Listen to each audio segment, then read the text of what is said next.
for the seasoned folks.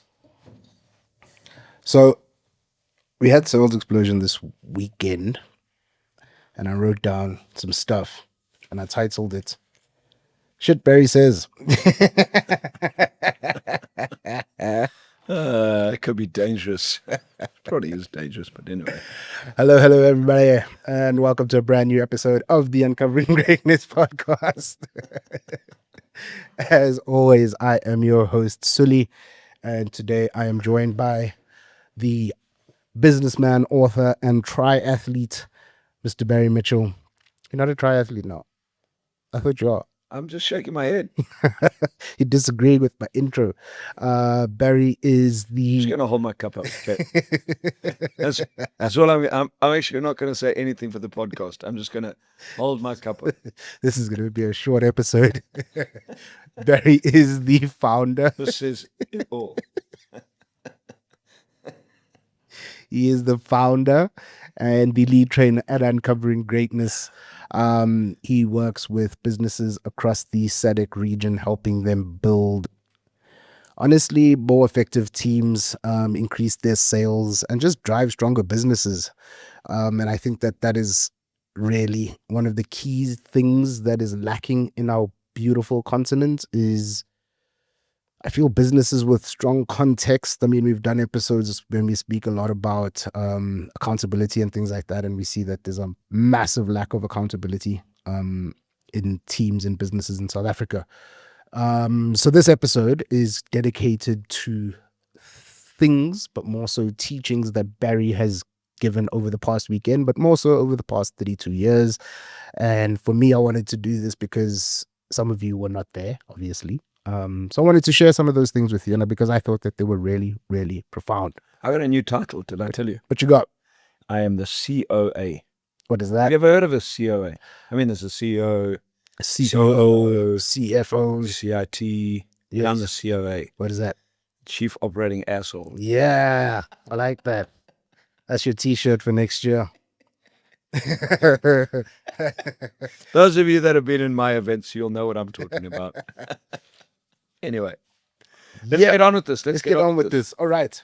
So I want to start with one that really took me by, it took me by surprise, but the way that it was said. And you said, most people don't see money on the table, they see work. Yeah. Explain that. So people are looking at the work they have to do or the job they have to do, or how much, people are going in to see a client and it's about, I'm doing my job, rather than where's the money on the table? Where's the deal? What's the opportunity? What's the growth opportunity I can see? How can I help my clients to see how they can create growth and how they can create success, prosperity, happiness, and in return I'm going to get it. But in being able to get it, I'm not just working, I'm creating. Okay. So the context, what was the context that I said that in? Someone asked a question. And they talked about, we did a sales exercise in the room. Yeah. Selling some product. And the focus for everybody, I remember what it was, is I was talking about how many units were sold, and some people sold one, some people none, some people one, some people two. And one guy sold 6. Mm-hmm. And they all made money. Yeah. But then I said to them, and someone said, well, I did the job. I said, okay, great. But what does that mean? Well, you gave us a task. We went out, I did it, and I did the job. I said, great. And then I said, what's the most units that's ever been sold? Yeah. And someone like 10, 30, 50. And when I told them it was 400, they were shocked. Yeah. And I think that's when I said to them, you see, the difference is the person that sold 400 could see deals, and he could see the money on the table that was available, and he found the money on the table that was available. Most people walk out the room, or when they are in the room, they just do the task at hand. Instead of saying, I'm going to do the task at hand, but how I'm going to maximize the task at hand and see the money on the table. Mm. So So yeah, it's, are you just going to work to do the work? Or actually, are you creating something bigger, better, greater? Because uh, because you are able to see something bigger, better, greater, because you have a much higher level of presence, a much higher level of understanding. Many people are leaving way too much money on the table. The other part of it is, and I also said this in the context, is great. So it is one of the first sort of strategies that I see people in sales do is discount to Yeah. close the deal. Yeah. So they leave money on the table, and then they find out that um, I talked about in this context. There was a person in the room that I had a sale, and they said to me, "Yeah, but I'll buy it if you give me discount." Mm-hmm. And I said, "Well, I'm not going to give you discount." "Yeah, but I'll buy it if you give me discount." I said, "Well, then I'm not going to sell it." "Yeah, but why wouldn't you sell it?" I said, "Because I don't want to discount my product because it's not worth it." Mm-hmm. And while she was trying to beg me for discount, someone else in the room walked up and said, "I'll have it." And that's where I reiterated, I think, that you leave money on the table, because they looked at that and they were like, well, and I said to them, if I had have sold it to you for the discount, I would have lost maximum value from people that I already know in the market. So I'm Okay. doing enough work speaking to the right people. I'm just looking for the right people, and I understand my value. When you discount, you're not doing enough work looking for enough people. So you knew that, for example, she wanted a discount. You didn't sell it to her at the discount because you knew that there was somebody who saw value at full price. Well, I knew that there was going to be, because I was Yeah. speaking to my market. Okay. So if I'm speaking to Got the you. right market Yeah. and I'm doing the right work, well, if over time I'll find the right people. Yeah. Whereas what I see is a lot of people are not speaking, one, to their right market, two, are not doing enough work. So that when somebody does come in to buy and they say your price is too expensive or I don't have enough money, well, they become desperate to close the deal, that their first strategy is to discount. Discount. Mm. You know, so discount for many salespeople and many business owners is a default mechanism rather than a strategic decision. So it's because it's easier to get the sale. Yeah, I want to get the sale. I need to get the sale. I need to get the I need sale to get because the I'm sale. desperate. Yeah, So I need to give like I'll take the discount because I'm not, if I'm understanding what you're saying, I'm not speaking to enough people yeah, within my market to get this at full price. So I'm speaking to Barry right now and I have to make a sale because I need the money. yeah. So here's a 100%. discount. Mm. 100%. So my next one, this is a fun one. I enjoyed this one. 95% of people who attend training will not implement what they learn. Yeah, I think there's a massive number of people who do not implement what they learn. They they stay informed. They get information. They walk out and they go, and that information becomes I know. Yeah. It's like, so I use the example of people come into a sales training or a business training or a financial literacy training, whatever the training might be, and they want a certificate. So when they walk out, they can say, look what I've learned. Yeah. Well, the reality is that doesn't show what you learned. What it does, it shows you attended a training program. You may not be able to apply it. What? Because you sat in a room, you learned something. I mean, I've spent enough room in trainings to know that, watching people, what they take out and what they should have taken out based on the certificate could be very different things. What they're going to apply are very different things. So someone walks out and says, well, I got a certificate for a sales training, so now I'm a sales rep. No, you're the participant of a 2-day, 3-day, whatever it is, sales training program. It doesn't make you a sales rep. What it does is gives you the information that you can now go and apply. What Through the application of the information, depending on the information, Yeah. that will make you a sales rep over time. I mean, it's like I sat in I sat in a seminar on soccer. I got a certificate because I passed the exam on what soccer players do. Now I'm a friggin' soccer player. When you look at it in that context, it's absolute nonsense. It's weird that that's the only people. I don't know if you guys get it when we put things in sports context. But like for me, that's what makes the most sense, right? Because you can't win without playing. Yeah. You can't win without playing. Yeah. You don't know what you're doing if you don't play. Yeah. And the whole world's watching that there's a winner and a loser. Whereas at work, The whole world's not watching, and there are excuse makers and blamers. Yeah. So when you're not winning because you're not applying, Yeah. it's easy to make excuses and justify what doesn't work. Mm. But when someone's watching the Springboks and they're losing, for example, or they like this past weekend watching Wales, Bloodshed. it's okay, great. They all know how to play rugby. They do. There's no doubt about that. Yes. I hazard a guess they can all pass exams. They all have great talent. The question is what are they putting into practice? What are they applying? What are they going to learn? And that's the same in business. So people go, that's what, I mean, that's why in my book, A Salesman's Journey, the first chapter, Chapter 1, smart, stupid people. You know, don't be a smart, stupid person. Yeah. Because there are lots of people in the world that have tons of information and can tell you about everything, but aren't utilizing that information to create any result. That's You true. know, very smart, Yeah. but create no results. And then there's other people that take a limited amount of information and take that information and apply it. And they apply it again and again and again and start mastering the application of that limited information they got, which now teaches them how to find more information to apply it. And over time, they become highly successful. Yeah. So that's the context of that is, and I believe school plays a huge part in that thinking. Is that how do you pass school? Sit in class, listen to what the teacher tells you, memorize it, write it all down, and everyone calls you smart because you passed. Yep. But it doesn't mean you can do the stuff. It means you know about the stuff. Now you got to go and apply it. Yeah. So is information important? Hell yes. But it's the application of information that is really knowledge. It's you become knowledgeable when you start doing. Yeah. You don't become knowledgeable because you have some information.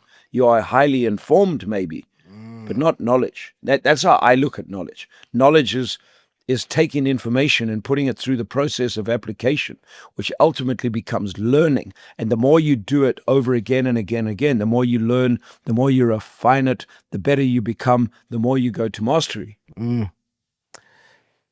So this one it's so funny because this I wrote on Saturday, but then I saw a video on Sunday of Robert Kiyosaki on, I don't know if I've told you about it before, the guy who does it's called the Hard Knock Live. Yes. Goes interviews business people. Yeah. And he's actually speaking to Robert. He spoke to Robert last Okay. week. Yeah. Yeah. And obviously, is asking Robert what does he attribute to his success? Guess what he said? Sales. Yep. Learning how to sell. And he said that that was the advice that his rich dad said to him, learn how to sell. And he said, no, I want to learn how to get rich without having to sell. And he's like, well, you're not going to get rich then. Yeah.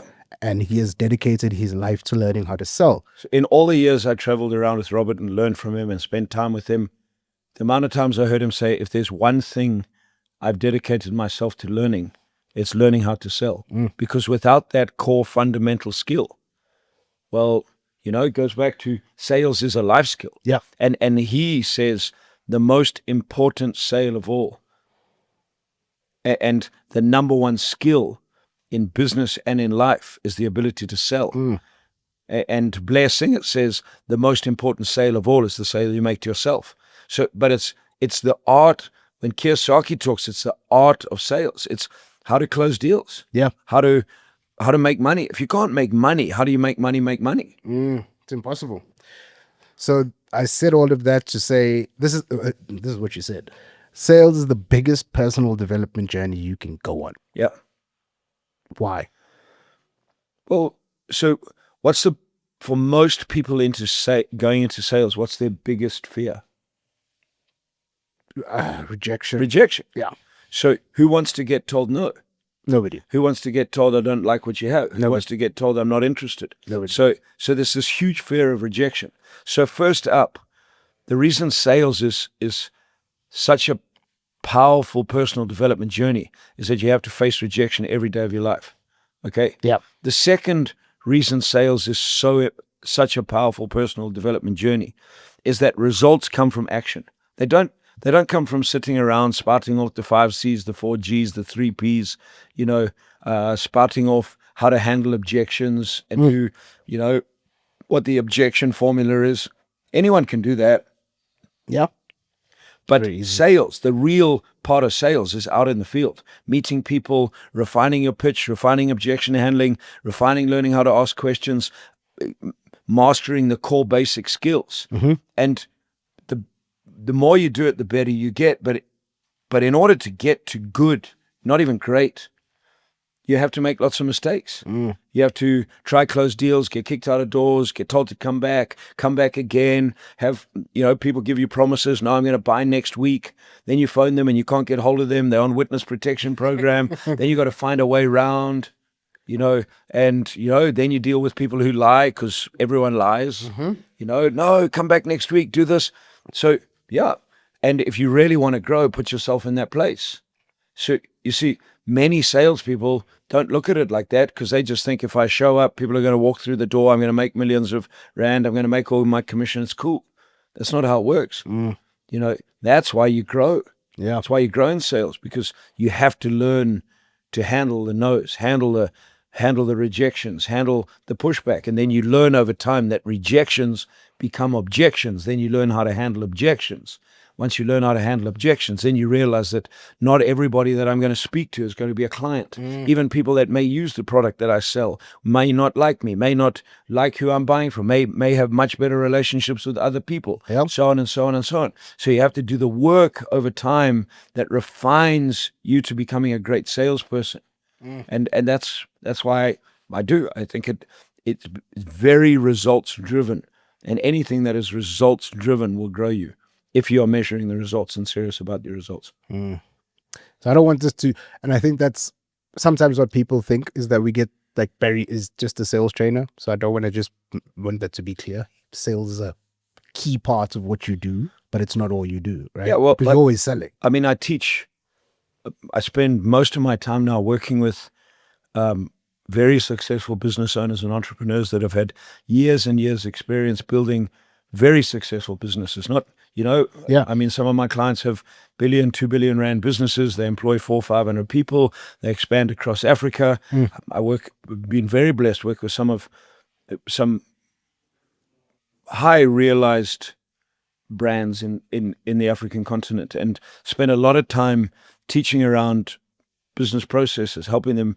implement processes, changing mindsets, creating structures, making money. But when everything comes down to it, nothing happens in a business until sales is made. So the reason I do a lot of sales training, one is because that's what I've been all my life. I've been in sales for 32 years. But two, if your organization cannot sell, well, then you cannot do the core fundamental thing that generates income. So that's why I drive sales at such a high level. Robert Kiyosaki focuses and talks, like you said, a lot on sales. Yeah. But he creates wealth. He's an investor. Yep. But he doesn't, it's sales is one of a number of things I teach, but I believe it to be the core, the single most important thing that I do teach, because you cannot build a business unless you can sell. You cannot build a business unless you can build a team who can sell. Then you have to learn how to build a team. So you can bring on people. Many of you that listen to this, you've hired people who give you a CV and say they can sell, then they don't sell, then you're stuck with someone. So it comes back to it, but it also comes back to it that sales is not only what we do conversing with customers. Sales is something we do every single day of our life. In the words of a guy called Daniel Pink, sales is the art of moving people. So it's the ability to effectively communicate to other people. That for me is ultimately what sales is. What sales reps do, what we do in our business to sell to customers. Yes, that is the profession of selling. That is the skill of sales in business. But if you're dating and you want to date, if you go out and you want to date a girl, well, you better be good at sales. If you're not, you're not going to close the deal. It's simple. If you want to go raise capital, you better be able to close the deal. You want your buddies to come to your house for a braai rather than go to another buddy's house for a braai, you better be able to close the deal. So yeah, it's a core fundamental. Why do I also teach it? Because that's where I started my business career, selling. And if I lost everything, I'd go back to knocking on doors, find a product, go back to knocking on doors, start making money from naught again. It's a core fundamental. Yeah. So So something that you said that you work on with your clients is business processes, but and also mindset shifts, right? yeah, And I think that this statement is a mindset thing more than anything else. And it's just my opinion. And it's opportunities to make money come when they come, not when you want them to come. And I feel like I've seen people are waiting for like the opportunity, right? So like for example, right now we had a customer basically say, "Oh no, it's for me to come to that event is too far." yeah, An opportunity has been presented to you to learn how to make money. For example, yes, you've said, "Oh no, it's too far," and that person is going to turn around and say, "I never get any opportunities." 100%. So how do you start to see opportunities? Well, I think the first thing, Sully, is be clear on what you want. Yep. Be clear on what you want, because an opportunity is not always an opportunity. Just because we think that may be an opportunity for that person, Mhm. it may not be. Yeah, for But sure. okay, so it may not be. So they may be very clear on what they want. Mhm. And if they are very clear on what they want and they are out generating appointments for Thursday morning, and they fill their calendar up by having a series of appointments that are going to take their business to the next level, Mhm. and that's more important than coming to our business breakfast, Yes. then our business breakfast may actually end up being a liability for them. Okay. Does it make sense? It does. So because they would come that and forego maybe the meetings that they've set up. However, a lot of people aren't even looking for the opportunity that's in front of them because they don't know where they're going. If that makes sense. Yeah. So they don't know where they're going. So that particular person said, "I need to learn how to make more money." Yes. Now, if you ask them the question, "Are you busy? And on that Thursday, do you have appointments?" It's highly likely that they will say no. Yeah. So then you go, okay, so would it not be worthwhile taking 2 hours out of your time to come to a presentation to get an idea if sales is something that you should be studying? Mm. Yes or no? Got you. Well, it's too far. I understand it's too far. Mm. The question is, where else are you going to learn how to sell? When else are you going to learn how to sell? So what price are you prepared to pay to get what you want? Mm. So if you're not prepared to pay the price of driving, I don't know, for 45 minutes to come to a free 2-hour program, well, where else are you going to get the learning? Got you. So, and I believe you are right, because that person is not clear on where they're going, not clear on what they want, not clear on how they're going to get there or what they're looking for. They will then blame that they didn't get what they want, but they really don't know what they want to have. What they actually mean is, my life's not changing, so there's no opportunities. Yeah. But they don't know how to go and look for opportunities. How do you learn how to look for opportunities? You pay the price of going to do some things, and then you learn what works and what doesn't work. Got you. You get clarity on, as Stephen Covey says, begin with the end in mind. Then you sit back and say, if that's the end I want, what are some of the things I'm going to have to do? When you go to do some of the things that you think you're going to have to do, some of them will work and some of them won't. Some of them become disguised as opportunities, but actually liabilities. So when you go into those, you think, oh, I thought it was an opportunity. It's not. I've learned. Okay, great. Well, now I'm not going to make that same mistake next time, hopefully. So it's no longer a liability, because next time when it comes up, I know what I'm saying no to. A lot of people are saying no to something they don't understand. Don't say no to something you don't understand until you understand it. Yeah. You don't have to do it. Just don't say no to it. I see it in the network marketing industry. Ooh. People sit down and they will say no to something that they don't understand because they think they understand it. I mean, the amount of times, and I've been very blessed to work around many highly successful network marketing businesses. And the amount of times I've heard people say, oh no, that's a pyramid scheme. I'm like, what does a pyramid scheme mean? Well, they can't really explain it, but I'm not going to do that. And then they'll explain to you why it doesn't work. And you're like, okay, well, without telling them it doesn't work, you go, are you sure that that's what you're talking about? Yeah. But they want an opportunity to make more money, but they'll tell you why they can't do that. But what they're telling you no to, they have no understanding of. No idea. So rather than actually being open enough, that's the other side, is people are not open enough to actually go in and say, well, let me drop my ego at the door. Let me leave behind what I think I know, and let me go and learn. Then decide whether it's an opportunity or not. Does that make sense? and I've heard that many, many times. I was watching a wonderful podcast. I watch Patrick Bet-David a bit, and I like how he converses, and he's doing an interview with a guy that says to him, I sent out, I don't know what it was, 147 or 470 applications for business, and no one bothered coming back to me. So PBD says to him, he says, well, I tell you what, I'm a business owner. I'll give you an interview. So let's set up an interview. I'll interview. If I like you, then I'll give you a job. The guy says, how much are you going to pay? He said, I didn't say I'm going to pay you anything yet. I said, I'm going to have an interview. Yeah, what's the job? So he says, we'll talk about the job, but do you want an interview? He said, well, let me research your company first to see if it's someone that I want to work with. He's like, dude, you don't have a job. He sent out 400. You sent out 400. I'm giving you the opportunity for a job. Now you're sitting telling me that you want to interview me to decide if you want to come work for my company. He said, who the friggin' heck do you think you are? He said, the reality is you don't want a job. No. So that's the real reason. But you will guise your laziness and your lack of desire. What you want is you want what you want. Yeah. But you're not prepared to build what you want. You just want it handed to you. Yeah. So now you're going to make excuses why you can't have it because you're not actually prepared to pay the price to get it. So he said, well, guess what? I'm not interested. No more interview. So Joe Rogan, who's I saw that on the Rogan podcast, actually, Rogan's just laughing. He says, so there's this, in Joe Rogan's language. Very colorful. Dude. Yeah.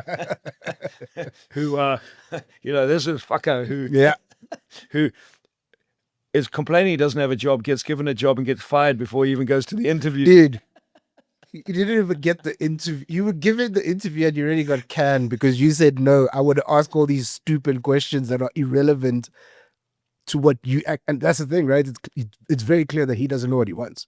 Well, he doesn't know what he wants, or he may know what he wants, but he's not prepared to do what it takes to get it. Yeah. So he's going to blame the world. Yeah. And there was a great example of a very smart, stupid person. He's very well articulated. Of course. Could argue with Patrick Bet-David, who doesn't need a job. Nope. Has multiple streams of income. Yep. And there's this guy trying to tell Patrick Bet-David, well, maybe I'll see if I want to come work for you. You know, what I'll decide whether my skills are needed in your business. So, you know why that's funny to me is because there's a multitude of people around the world that are doing that. 100%. That exact same thing. Sending out a bunch of CVs, somebody gives them an opportunity. The first thing that they actually ask is, well, how much am I going to get paid for this?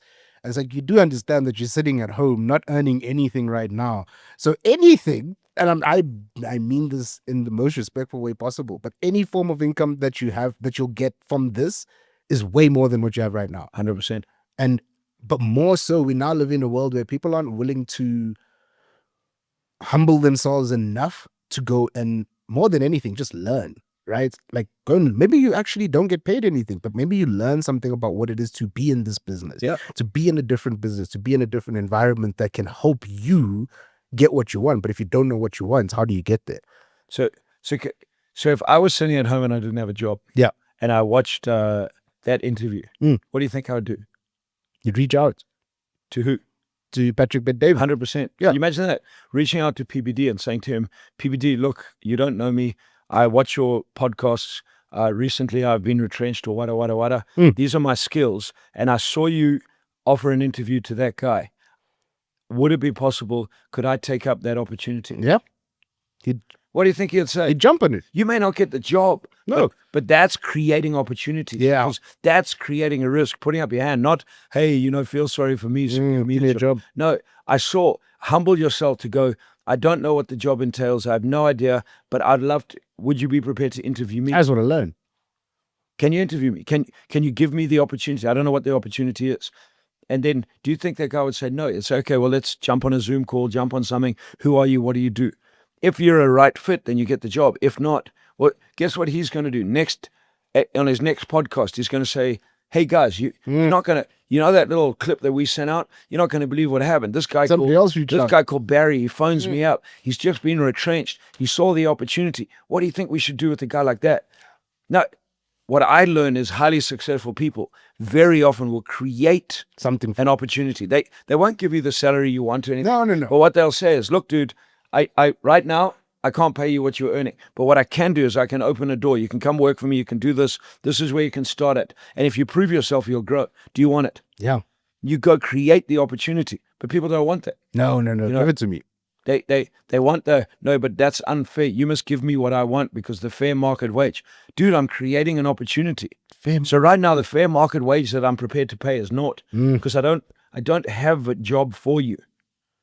But what I can do is X. But I can create something so that you can grow, and over time we'll find out if you're the right person. Then you'll earn. People don't want that. Yeah, I mean, for me, like when we're speaking about this, I think about when Robert gave you the opportunity to do AYFG, Awaken Your Financial Genius. You had no clue what you were going to do or how you were going to do it or what. You actually didn't know what it was, right? You just I mean, I'm sitting in an event in Phoenix, Arizona. Yeah. And Robert says, so he's talking about some work that he's talking about to everyone in the room. This is where I'm going and this is what I'm doing and we're going to create this. And then in mid-sentence, he goes, where's Barry? Barry stands up. He says, Barry, stand up. He says, so this project. I'm like, okay. He says, so this project, do you want to champion it? Now, in that moment, I now have to make a decision. I have an idea because he's been talking about it. Yeah. I have an idea, but there's nothing in concrete. No. There's no, like, hey, Barry, if you do this, I'll pay you X amount to go do this. There's nothing like that. It's like, would you like to champion it? I had a choice to say yes or no. If I'd have said no in that moment, there were other trainers in the room. He would have said, okay, who wants to do it? Yeah, for sure. In that moment, I put up my hand. I said, of course I want to do it, Robert. He said, great. No clue. Then afterwards, he goes, okay, well, this is the idea. So go and see if you can develop it. Yeah. I go away, go back to South Africa, create a whole new program, 10 weeks, chat to him about it, and then I launch a pilot program, and we run it for 6 months. Yeah. I didn't get paid to do it. Nope. He didn't pay me to go do it. That's how I connected. That's how I started doing more work with him. That's how I got more into his world. That's why I started learning from it. He didn't phone me up and say, hey, Barry, Blair's told me you're such an amazing guy, so, rock up. He had been watching how I showed up in different places. Yeah. Watching how I showed up, listening, not watching what I drove or how friggin' successful I was. No. Watching how I showed up. Listening to some of the people like Blair Singer that I'd worked with, hearing about some of the events I'd been on, listening to what I'd done in South Africa when we first started. It's how you show up that you create the opportunity. And I ran a wonderful program called Awaken Your Financial Genius. Yeah. 10-week program. I mean, that culminated in a program called Get Real in South Africa, where Robert came out and taught for 6 solid days. That would have never happened if you never took the opportunity of doing Awaken Your Financial. 100%. Yeah. But that wasn't even on the table. 100%. He didn't say, if you do this, then I'll come to South Africa. He said, do you want to champion it? Yes. I don't know what that meant. I don't even know if he really know what that meant. That doesn't make sense. Yeah. But there was an opportunity. Let's see what we can create. And people don't want that because they want what they want. They don't want to step into something that they're uncertain about to go create something. Yeah, but also I feel like people want what they want, but they don't know what they want. Yeah, and then they don't want to do. Because even if they get that thing that they want, it probably still wouldn't be enough. Well, and that's just my take. I mean, how many times do we ask in seminar, Sully, how much money do you want? I mean, some of the responses, all of it. Yeah. More than enough. All the money in the world. What does that mean? Yeah. Everything. A lot. Everything. I want all of it. Because people have goals, but they're not clear on those goals. Yeah, they don't quantify them. It's like, what do you want? More money. How much more money? Yeah. Millions. Millions of what? What's millions? And have you done millions before? So I think it goes back to that being clear on what you want to have. Not this fantasy bullshit. It's being clear on what you want to have and being prepared to take the steps for a period of time to achieve it. And once you get there, then build it to the next thing and the next thing, and that's how it's built. And so that's why opportunities is, can you see the opportunities? Are you teaching yourself to find opportunities? Are you prepared to take? Are you prepared to pay some price to learn to get the opportunities? Go from there. So you said this first session, day 1 of Sales Explosion this weekend. That scares me. I can't remember. If you can't share your goals or dreams with other people, how can you achieve them? Well, he's going to help you.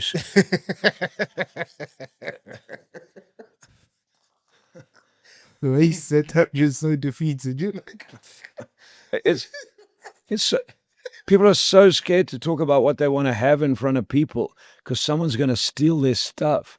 Who the friggin' heck's going to help you?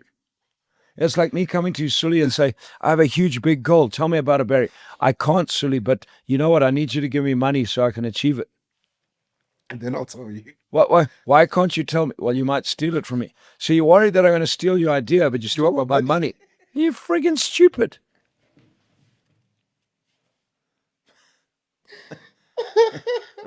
Yeah, people crack me up because this happens so much at Sales and actually most of my events. People sitting in a sales program and you go, how much money do you want? I can't really tell you.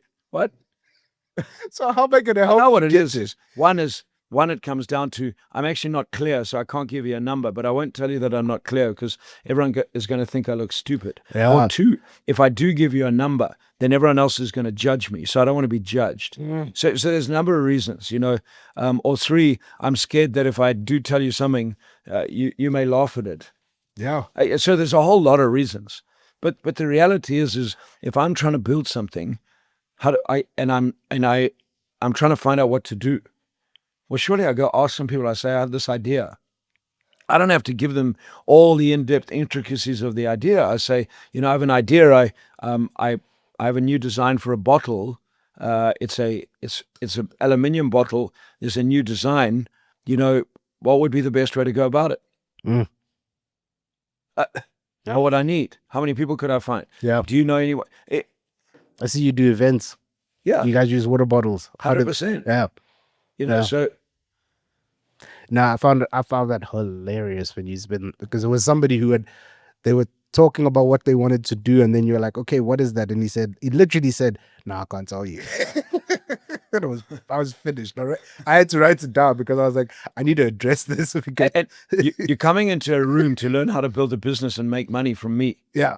And you can't tell me what you want to try to do. That's crazy. Because surely if you're sitting in there and you go, so this is what I want to do. I go, okay, well, how you think you're going to do it? I ask you a whole lot of questions and I start uncovering whether you're clear on doing it or not. And you're not.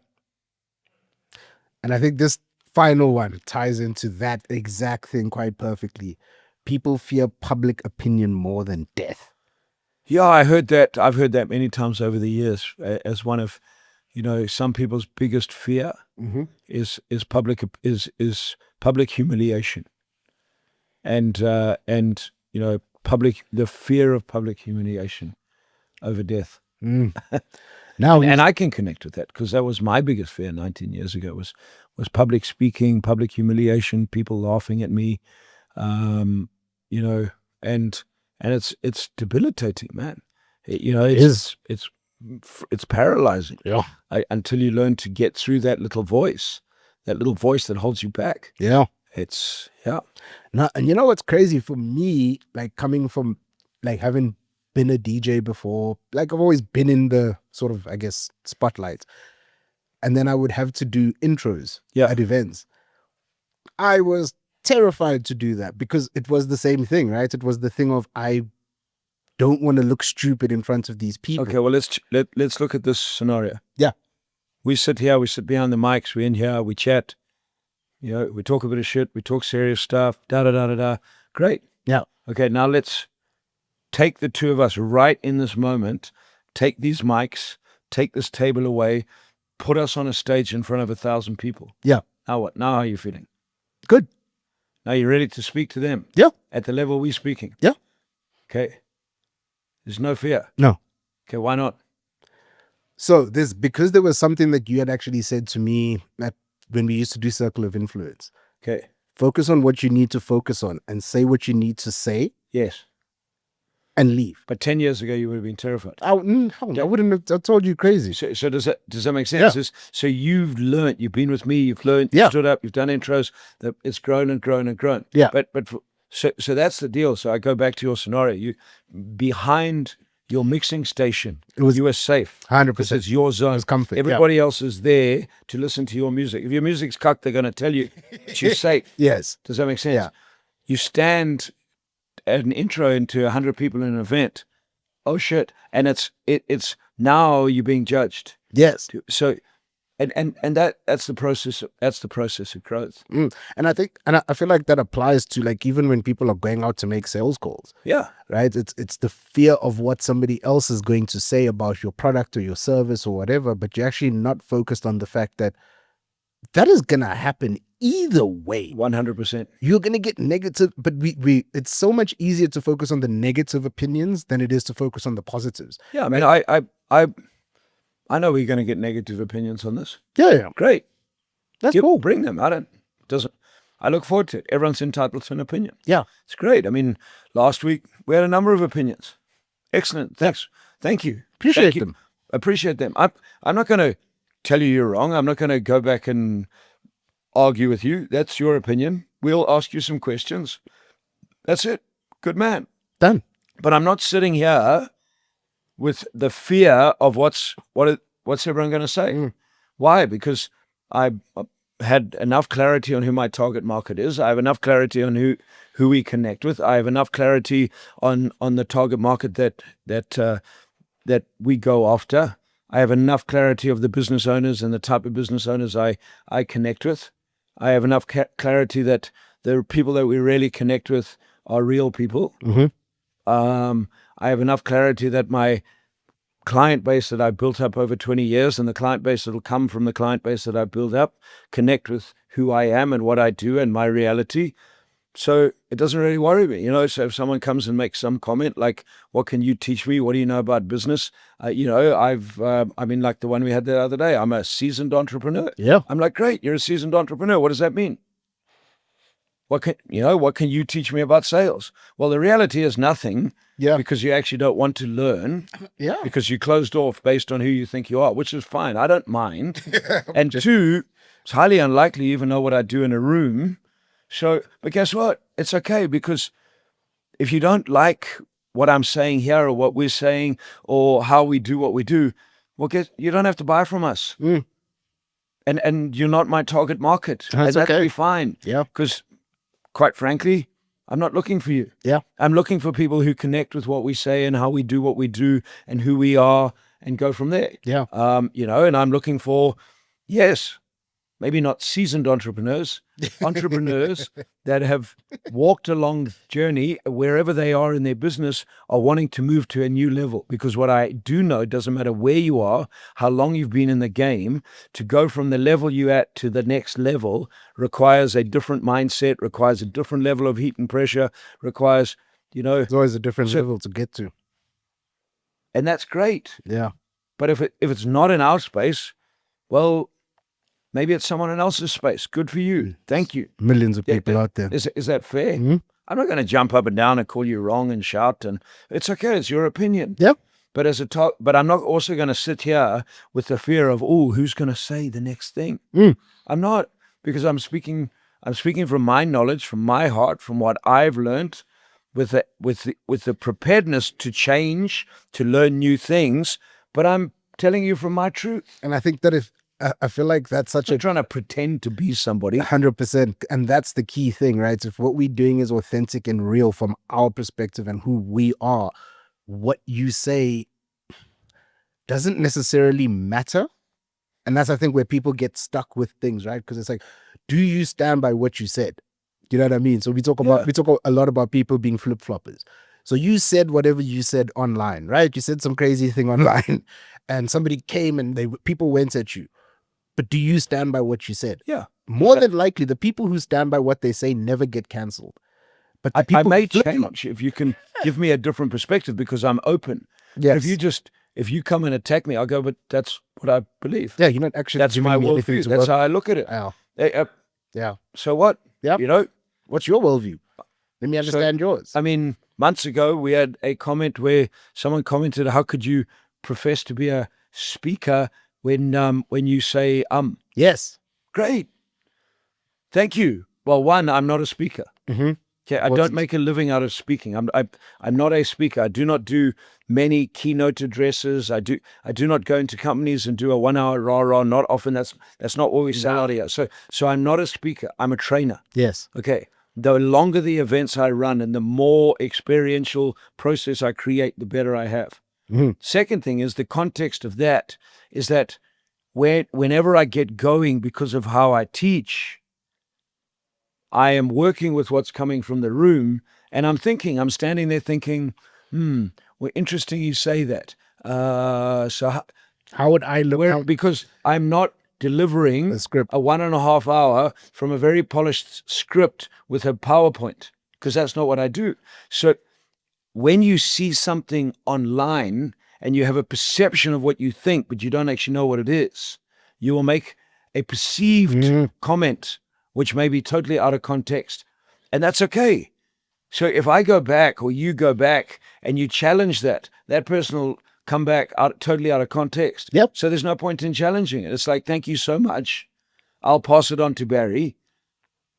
No, Go from there. I never say that. I just say thank you for your comment because There we go. I know that you're gonna miss the whole point anyway. There we go. So thanks for your comment. Great. Done. Move on.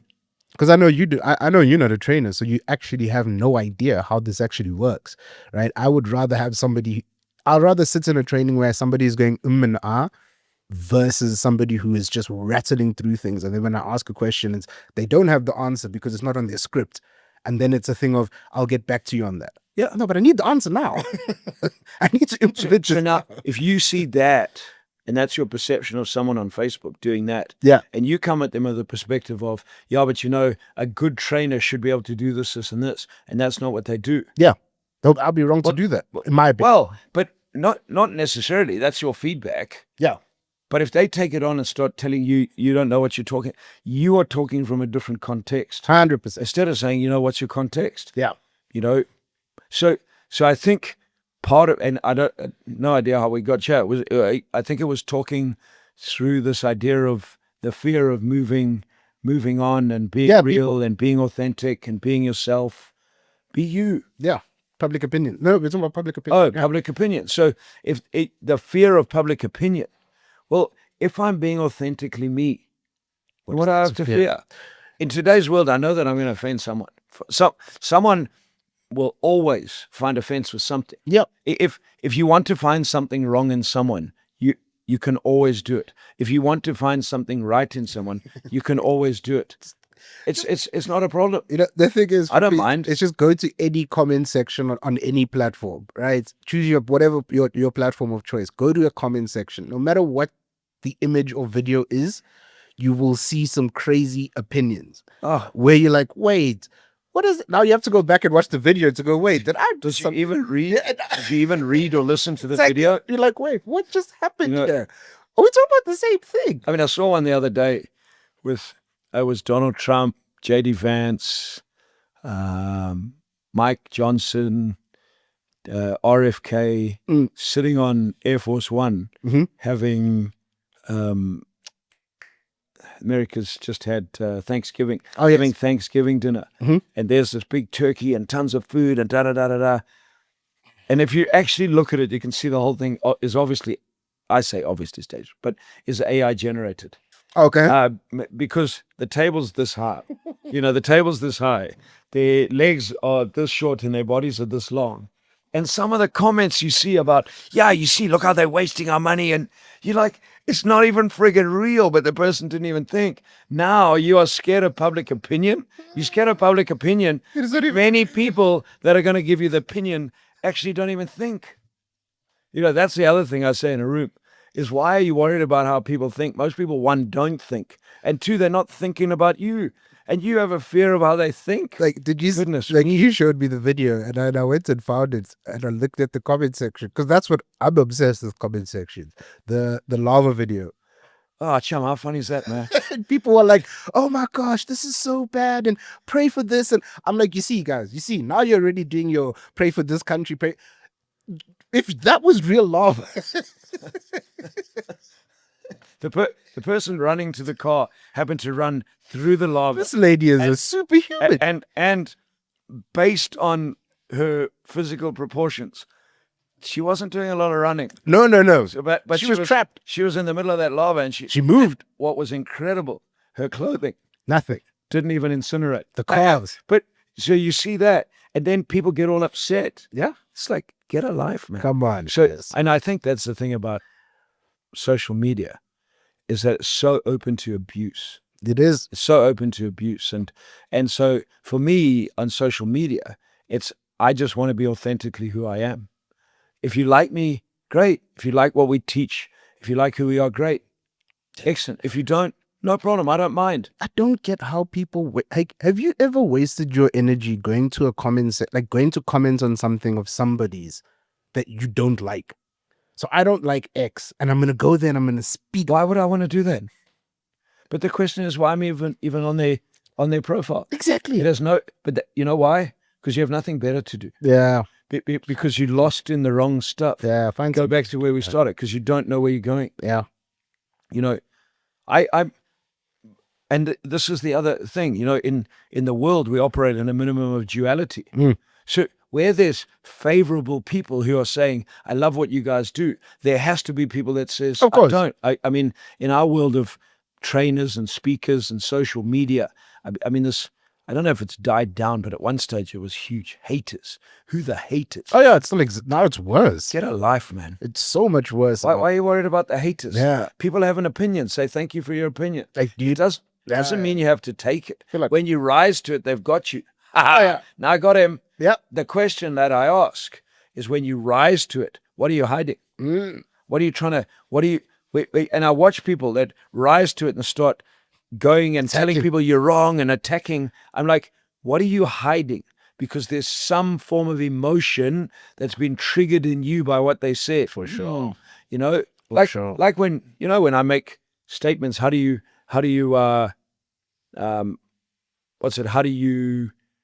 make the claim that you are the number one business coach in Africa, or that you are the number one financial literacy dude in Africa, or that you're the number one sales trainer in Africa? Right? And I make that claim. Because honestly, authentically, it's a question. Coming from me, how do you honestly make that? And for me, it's an outlandish claim. How do you make that outlandish claim? Yes, you may be good. You might even be great. But the question is, how do we land here? This weekend was High Rocks. Yes. Okay. A couple of weekends ago was the Ironman. Mm-hmm. I can tell you now, I am not the greatest Ironman performer, because I didn't come first. But the guy that came first, he's number one, can say, I am the number one half Ironman athlete in Mossel Bay Ironman athlete in 2025. Yep. But why? Because there is a form of measurement against other like competitors.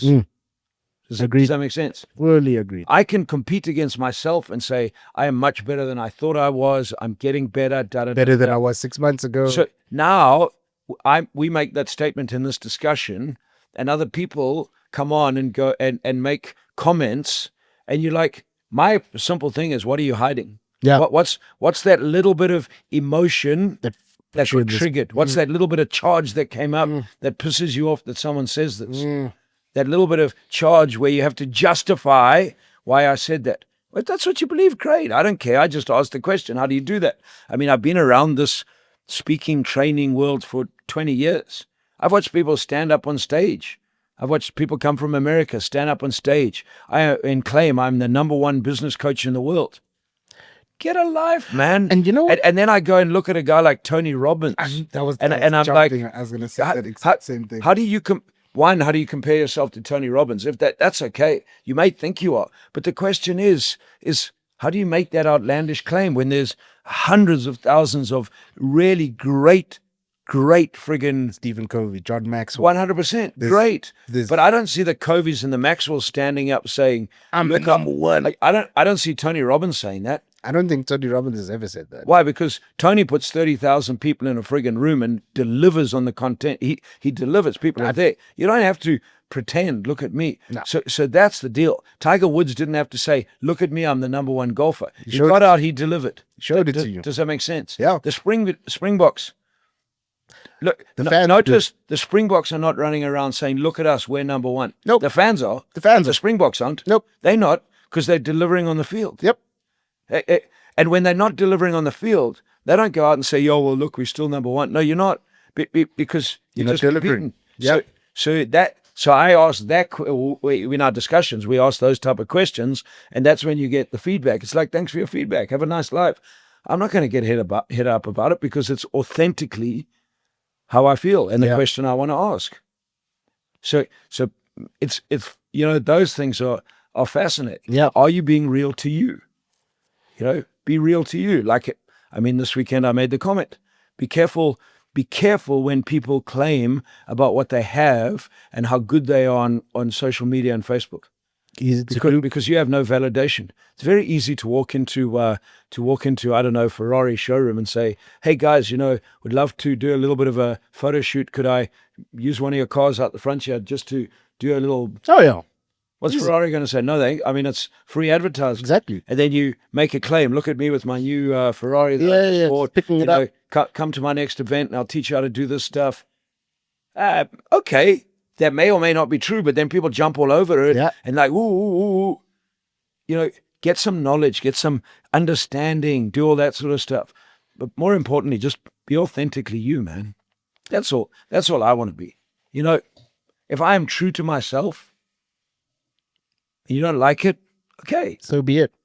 But I don't want to pretend to be somebody I'm not and you don't like it. Yeah. Oh, because then where do I go next? Nah, Who do I pretend to be next? Oof. Does that make sense? Who do I need to pretend to be for you? Yeah. Ladies and gentlemen, thank you for watching.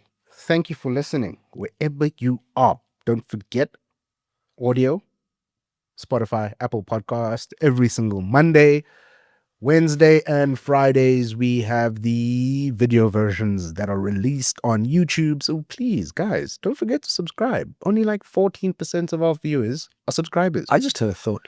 What was the thought? It'd be quite interesting to see Mm-hmm. how many people make comments on this without watching it and getting to this point that we've just discussed. Oh, it's going to be a few. Just like, I know somebody's going to say something outlandish and get from a 1 minute clip. Yeah. That's going to happen. And I'm always here for it, because all I say is just go watch the full video, please. But it's connected. When you watch the short, it says, would you like to watch the full video? So go watch the full video and get context, then come and respond to us, and then we can discuss it. It's hard for me to discuss things with you when you watch the minutes. So subscribe, watch the shorts. We'll see you guys next week. Bye.